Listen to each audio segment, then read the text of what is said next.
बिस्मिल्लाहिर्रहमानिर्रहीम। अस्सलामु अलैकुम अज़ीज़ तलबा।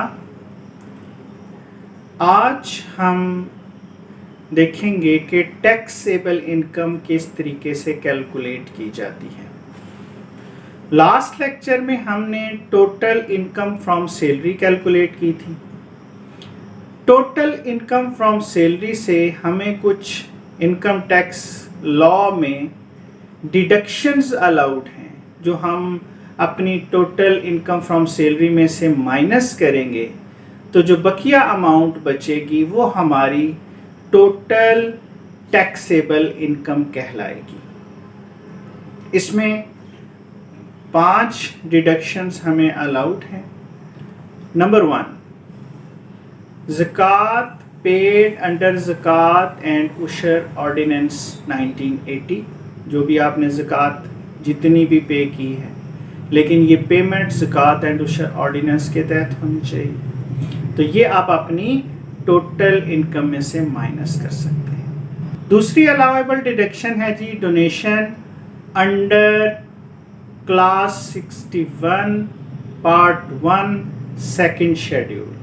तो उसमें इदारे बताए गए हैं कि अगर आप इन इदारों को डोनेशन देंगे तो वो डोनेशन भी जो है वो आपका जो है वो अलाउएबल डिडक्शन है। उसकी एक लिमिट है, एक्चुअल एक्सपेंसेस और 30% ऑफ टैक्सेबल इनकम। जो 30% आपकी आएगी, जो आपकी इनकम है उसका 30% लेंगे, विच एवर इज़ लेस, दोनों में से जो कम होगा वो आपकी अलाउएबल डिडक्शन है और उससे आप अपनी टोटल इनकम में से माइनस कर लेंगे। नंबर 3 है contribution to workers welfare fund या पार्टिसिपेशन फंड। जो भी आपने कंट्रीब्यूट किया है अपने वेलफेयर फंड के लिए या पार्टिसिपेशन फंड के लिए, तो वो अमाउंट भी आप अपनी टोटल इनकम में से लेस कर सकते हैं। नंबर 4 है जी profit on debt used for acquisition of a house और for construction of a new house. अगर आपने घर खरीदने के लिए या नया घर तामीर करने के लिए कोई कर्जा लिया है और उस कर्जे पे जो आपको डेट के ऊपर जो आपको प्रॉफिट इंटरेस्ट पे करना पड़ रहा है, वो भी आपकी अलाउएबल डिडक्शन है और उसे भी आप अपनी टोटल इनकम में से लेस करेंगे। इसकी अमाउंट एक्चुअल एक्सपेंसेस और 20 लाख और 50% of the taxable income which ever is less, तीनों में से जो कम होगी, जो असल खर्चे हुए हैं वो 20 लाख रुपया या 50% जो आपकी इनकम का होगा, इन तीनों में से जो भी सबसे कम होगा वो आपके लिए अलाउएबल डिडक्शन होगी और आप उसे अपनी इनकम में से माइनस कर सकते हैं। 5वीं डिडक्शन जो उसे अलाउड है वो है एजुकेशनल एक्सपेंसेस, जो वो अपने बच्चों की तालीम के लिए कर रहा है। इसमें सबसे मेन पॉइंट तो ये है कि आपने ये देखना है कि जो टैक्स पेयर है उसकी टैक्सेबल इनकम 15 लाख रुपए से कम होनी चाहिए, less than 15 lakh rupees. 15 lakh रुपए से कम होगी तो उसे ये डिडक्शन अलाउड है। अगर उसकी इनकम 15 लाख रुपए से ज़्यादा हो जाएगी तो उसे ये डिडक्शन अलाउड नहीं है।